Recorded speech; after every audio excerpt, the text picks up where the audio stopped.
नमस्कार साथियों, मैं डॉक्टर ज़हीर अब्बास। आज हम नॉन कम्युनिकेबल डिसीज़ के अंतर्गत एक महत्वपूर्ण बीमारी मोटापे पर विशेष चर्चा करेंगे। दोस्तों, मोटापा अपने आप में एक महत्वपूर्ण एनसीडीज़ का प्रकार है, यानी कि मोटापा भी अपने आप में एक नॉन कम्युनिकेबल डिसीज़ है। ऐसी डिसीज़ जो एक व्यक्ति से दूसरे व्यक्ति में फैलती नहीं है, लेकिन यह शरीर में ही पनपती है और जब तक हमको इसका पता चलता है तब तक शरीर का बहुत ज़्यादा नुकसान हो चुका होता है। दोस्तों, आज हम चर्चा करेंगे मोटापे का मुख्य कारण क्या है। सबसे पहले देखते हैं हमारा भोजन। भोजन में मुख्य दो तरह के अवयव पाए जाते हैं, मैक्रो न्यूट्रेंट और माइक्रो न्यूट्रेंट। मैक्रो न्यूट्रेंट होते हैं कार्बोहाइड्रेट, प्रोटीन, फैट और फाइबर। माइक्रो न्यूट्रिएंट होते हैं मिनरल, विटामिन, मिनरल और विटामिन। हमारे भोजन में जो हमारे शरीर की विकृति का कारण होते हैं वो मुख्यतः भोजन में पाए जाने वाले मैक्रोन्यूट्रिएंट ही होते हैं। ऐसा भोजन जिसको हम असंतुलित भोजन कहेंगे। असंतुलित भोजन का मतलब यह हुआ जिसमें या तो कार्बोहाइड्रेट की बहुत ज़्यादा परसेंटेज है या ऐसा भोजन जिसमें फैट की बहुत अधिक परसेंटेज है। इस प्रकार के भोजन को हम असंतुलित भोजन कहेंगे।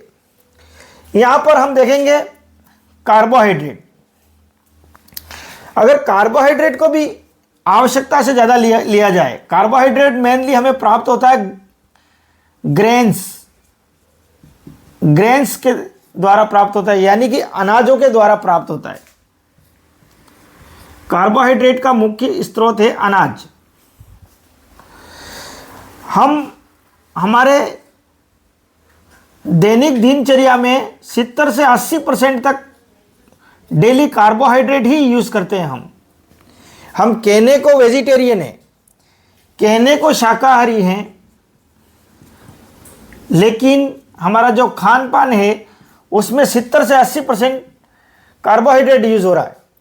तो आवश्यकता से ज़्यादा कार्बोहाइड्रेट हमारे शरीर में जाकर आवश्यकता से ज़्यादा ग्लूकोज बनाएगा,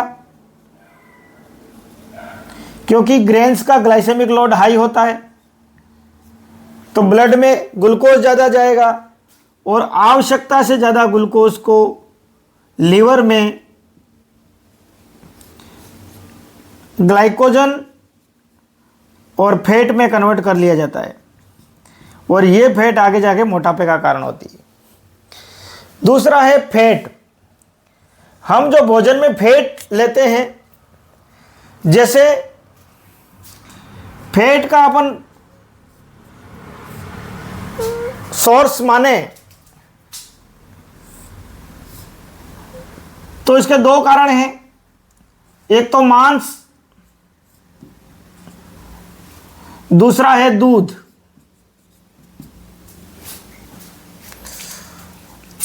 और तीसरा है वनस्पति।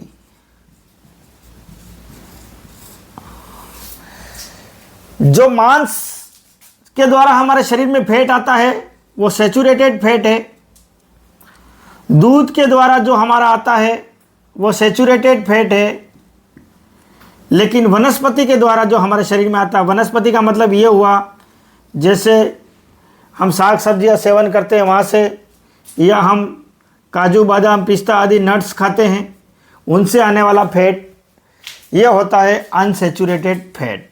अनसैचुरेटेड फैट अनसैचुरेटेड फैट हमारे शरीर में नुकसान नहीं करता है अगर लिमिटेशन में लिया जाए तो। लेकिन मांस और दूध, दूध में भी दूध तथा दूध से बने हुए सारे पदार्थ आ गए इसमें। आइसक्रीम है या दूसरे और भी जो दूध से बनाए जाते हैं, मिठाइयाँ हैं, वो सारे व्यंजन जो दूध से तैयार किए जाते हैं, क्रीम वगैरह है, वो सभी हमारे शरीर में जाकर जमते हैं। मांस के द्वारा फैट भी, जो जंतुओं से प्राप्त फैट, वो भी हमारे शरीर में जाकर जमता है। अब मांस में भी सबसे ज़्यादा फैट होता है। जैसे अपन यहाँ पर भैंसा, उसके बाद बकरी, उसके बाद मुर्गा और मछली, यानी कि सर्वाधिक फैट भैंसे के मांस में, उससे कम फैट बकरी के मांस में, उससे कम फैट मुर्गे के मांस में, और सबसे कम फैट मछली के मांस में पाया जाता है। अर्थात जो लोग मांसाहारी हैं वह अगर बड़े जानवर का मीट खाते हैं तो उनके शरीर में फैट बहुत जल्दी जमता है, लेकिन मछली आदि का सेवन करते हैं, उस मछली से भी फैट तो आएगा लेकिन कम मात्रा में आएगा। इसलिए अगर हमारे शरीर में फैट जमने से बचना हो तो हमें पशुओं से प्राप्त जो भी चीज़ें हैं उनसे बचना चाहिए। पशुओं से प्राप्त, एक तो पशुओं का मांस और एक पशुओं का दूध। वनस्पति से प्राप्त चीज़ें ही खाना चाहिए, ताकि प्लांट कोलेस्ट्रॉल हमारे शरीर में जाएगा और प्लांट कोलेस्ट्रॉल हमारे शरीर में जमेगा नहीं। अनसैचुरेटेड फैट है जिसका यूज़ मेटाबॉलिज्म में हो जाएगा और शरीर को कम नुकसान पहुंचाएगा। अब दोस्तों, फैट हमारे शरीर को नुकसान किस तरह से पहुंचाता है इसके बारे में अपन चर्चा करते हैं। जैसे कि हर चीज़ दुनिया में, जो भी चीज़ जो हम सेवन करते हैं, अगर आवश्यकता से ज़्यादा मात्रा में सेवन किया जाएगा तो वह हमारे शरीर में जाकर नुकसान ज़रूर पहुंचाएगा। इसलिए दोस्तों, अभी हम फैट को और डिटेल में देखते हैं। जैसे जो फैट हमने लिया, वह फैट भोजन के द्वारा जो हमारे शरीर में फैट आया, वह फैट हमारे शरीर में दो तरह से जमता है। एक तो विसरल फैट और दूसरा है सबक्यूटेनियस फैट। विसरल फैट वह जमने वाला फैट जो हमारे शरीर के आंतरिक अंगों में जमता है, आंतरिक अंगों में जमता है, और यही फैट आगे जाकर हृदय रोगों का कारण होता है, कार्डियक डिसीज का कारण होता है, क्योंकि ओबेसिटी बढ़ाएगा और ओबेसिटी के कारण कार्डियक डिसीज और शुगर, थायराइड आदि नॉन कम्युनिकेबल डिसीज को जन्म देगा। दूसरा है सबक्यूटेनियस फैट।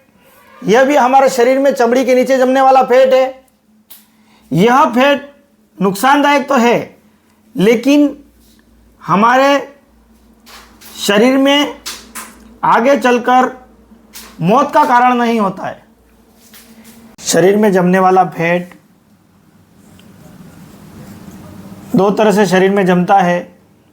एक तो विसरल फैट और दूसरा है सबक्यूटेनियस फैट। दोस्तों, अपन विसरल फैट और सबक्यूटेनियस फैट को एक डायग्राम के द्वारा समझते हैं अपन।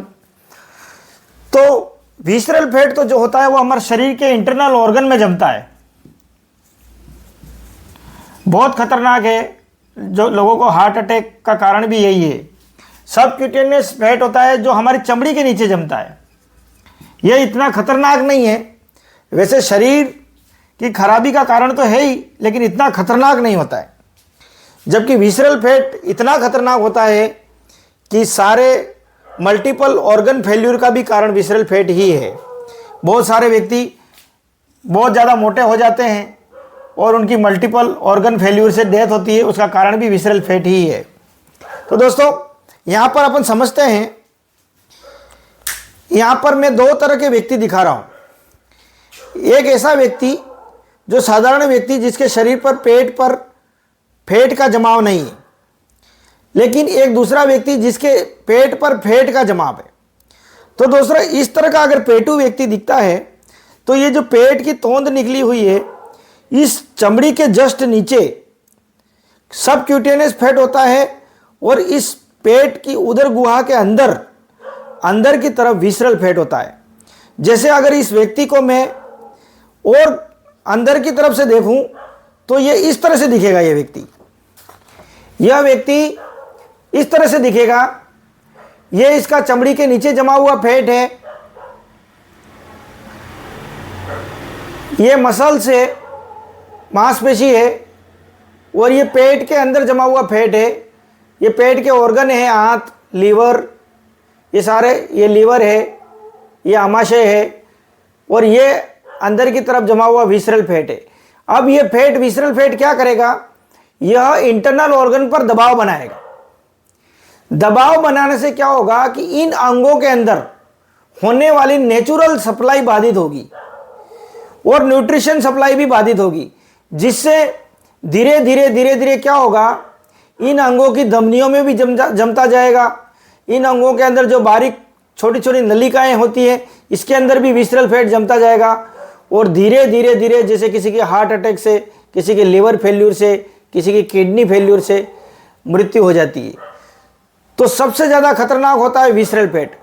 अब हम विसरल फैट को और गहराई से देखना चाहें तो अगर सीटी स्कैन में इस तरह से दिखेगी ये विसरल फैट। ये जो बीच बीच में विसरल फैट जमी हुई है, ये किडनी है, लीवर है, आंत, और ये अंदर बीच बीच में ये येलो कलर की विसरल फैट जमी हुई है। जो ये विसरल फैट इंटरनल ऑर्गन पर दबाव बनाती है, जिससे ये मल्टीपल ऑर्गन फेल्यूर के कारण व्यक्ति की मृत्यु का कारण भी बनती है। इसको और सही तरीके से अपन देखना चाहें तो यह नॉर्मल व्यक्ति का शरीर है। जो हमने प्रथम फोटो में देखा था,